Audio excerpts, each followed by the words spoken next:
Terceiro, tudo bem com vocês? Então aqui nossa primeira aulinha de filosofia à distância. E como é o sentido dessa primeira semana? É o sentido de revisão. Então, o que vamos revisar de filosofia nessa aulinha sagrada? Bom, eu pensei muito e não consigo falar isso sem rir. A gente vai falar sobre os pré-socráticos. Yes! Vamos entender o que significa ser pré-socrático aí para a filosofia. Eu falei muito alto, então me desculpe. Mas vamos lá, e não tem como não falar desse tema sem sentir saudade da sala de aula, não é mesmo? Mas vamos lá. Gente, pré-socráticos, vamos.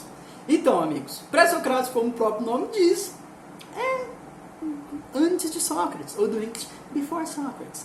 Então, o que vai ser o perfil desses primeiros filósofos? Mas para deixar uma coisa muito clara, pré-socrático é especialmente dizendo dos conceitos e ideias abordadas e trazidas por Sócrates. Porque muitos desses pensadores que a gente pensou, eu não tenho como falar de todos eles aqui, lembra aquela listona? Então, mas todos esses pensadores, pode ser que alguns deles até mesmo sejam contemporâneos a Sócrates, mas ideias completamente diferentes. Então, por isso que são colocados nessa categoria de pré-socráticos. Mas eles têm um padrão de identificação aí que eu vou tentar esboçar aqui com vocês. Bom, primeiro de tudo, esses primeiros filósofos, essencialmente pré-socráticos, eles eram naturalistas. E o que isso quer dizer? Eles observavam principalmente a natureza. Então, lembra que a gente falou da onde surge a filosofia? Da observação. Tem uma explicação mítica para a gente entender da onde veio a água. Lembra que a gente leu um trechinho sobre a explicação mítica de como é que formou o mundo grego dentro do conceito mitológico. E eles vão negar essas explicações mitológicas. E o perfil deles vai ser justamente, vamos pensar e aceitar resoluções e propostas racionais do que a gente observa na natureza. Mas tudo nasceu dessa observação. Queria, antes de a gente continuar, vou trazer um conceito que eu acho muito interessante. Lembra que a gente disse que não tinha como a filosofia nascer como nasceu, ser como ela é, essa grande emaranhado de perguntas e respostas em outro lugar que não fosse no mundo grego. Porque, quando eu digo mundo grego, é um mundo que já morreu, que não existe mais, então toda vez eu vou falar dessa forma. Então, dentro do mundo grego, por causa que, diferente de muitas outras civilizações, que tinham um Deus, às vezes um único Deus, perfeito, que tudo era explicado de por que isso não deu certo, por que isso não funcionou, por que isso é assim, e tudo fala, porque Deus quis. Aqui, os deuses mitológicos dos gregos eram humanos, eram tratados com defeitos humanos. Então eles não eram perfeitos, eles tinham falhas, tinham desejos humanos, então eles estavam passíveis de erro, sim, então podia ser interpretado para além disso. Por que isso aconteceu? Porque Zeus quis? Não, Deus é muito egoísta e tudo mais, então poderia ter uma coisa além. Então, observando a natureza e negando as respostas apenas mitológicas é o perfil desses primeiros pré-socráticos, ok? Então, para além da natureza, uma coisa que vai mover, vai dar como motor esse primeiro ponto que vai diferenciar muito desses pensadores é a noção de cada um de origem.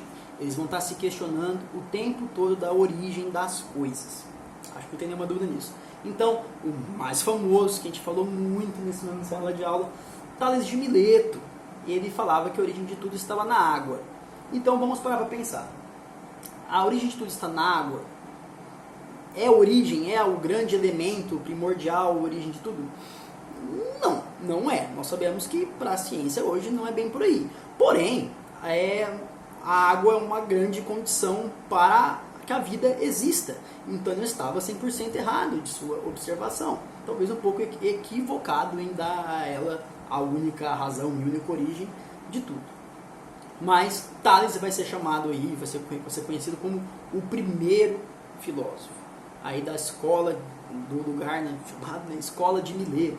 Então muitos vão se espelhar, vão ser iniciados na filosofia a partir do pontapé inicial de Tales de Mileto, por mais que muitas vezes ele é contemporâneo de diversos outros pensadores, ok? Então vou dar um exemplo diretamente oposto a ele, só para a gente se localizar, que é o Heráclito. Lembra do Heráclito? O Heráclito vai falar do quê? Que tem muita gente confundindo no trabalho aí. Heráclito vai falar do quê? Do quê? Do fogo. Que o fogo era a grande origem de tudo. E ele vai estar pensando desse confronto entre os opostos. Então, por que a noção de fogo para ele é a origem de tudo? O calor, que a gente precisa do calor humano, o calor daquela fogueira para a gente se aquecer. Então, o calor ao fogo é a origem de tudo por causa de que o nosso corpo é quente. Nosso corpo, não somos animais de sangue frio, né? Então, nosso corpo quente, logo calor, então podemos associar aí, que é daí que ele observou que ok, então a chama, o calor é a origem de tudo. Mas todos, para a gente só localizar, todos vão estar buscando essa origem de tudo dentro da filosofia. As perguntas filosóficas dele vão nascer justamente de onde veio isso, qual é a origem disso. Mas primeiro, principalmente, né, qual é a origem de todas as coisas. É o que eles vão estar buscando. Outro ponto interessante que a gente vai falar do Heráclito, vocês precisam falar no trabalho aí, é justamente o pressuposto da briga eterna dos opostos, que tudo ainda pode vir, que ainda pode estar mudando, e essa mudança é o que faz as coisas moverem, essas grandes mudanças estarem sempre, os opostos brigando e em conflito, o conflito dos opostos é o que faz as coisas moverem, e nesse conceito de Heráclito, tudo ainda estava por vir, não importa onde nós estamos agora, porque ainda assim a mudança, os conflitos vão motivar a gente para obstar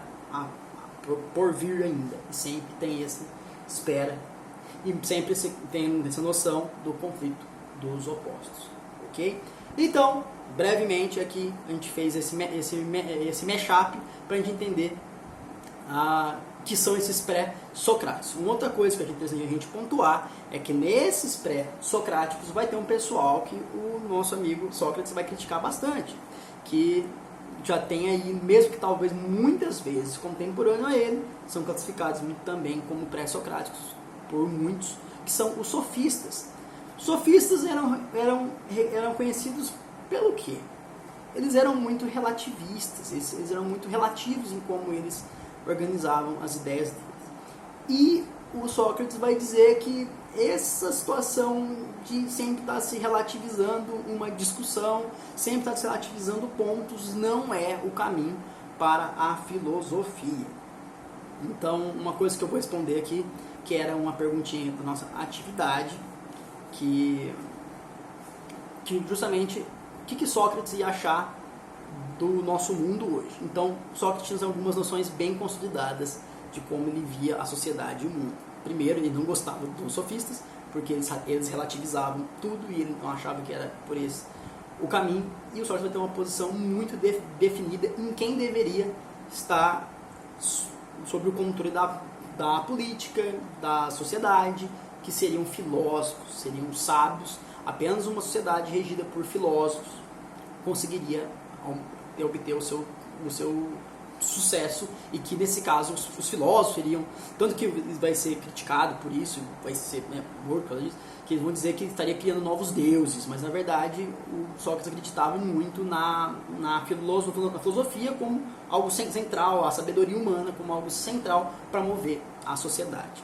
Então, aí, esse era o raciocínio que vocês deviam fazer do diferencial do pensamento do Sócrates para com o que ele ia ver na nossa sociedade, não é mesmo? Então, fica aí a discussão. Então, gente, isso foi um videozinho rápido, uma revisãozinha rápida do que significava, quais são qual é a identidade desses filósofos pré-socráticos, pelo que eles são conhecidos.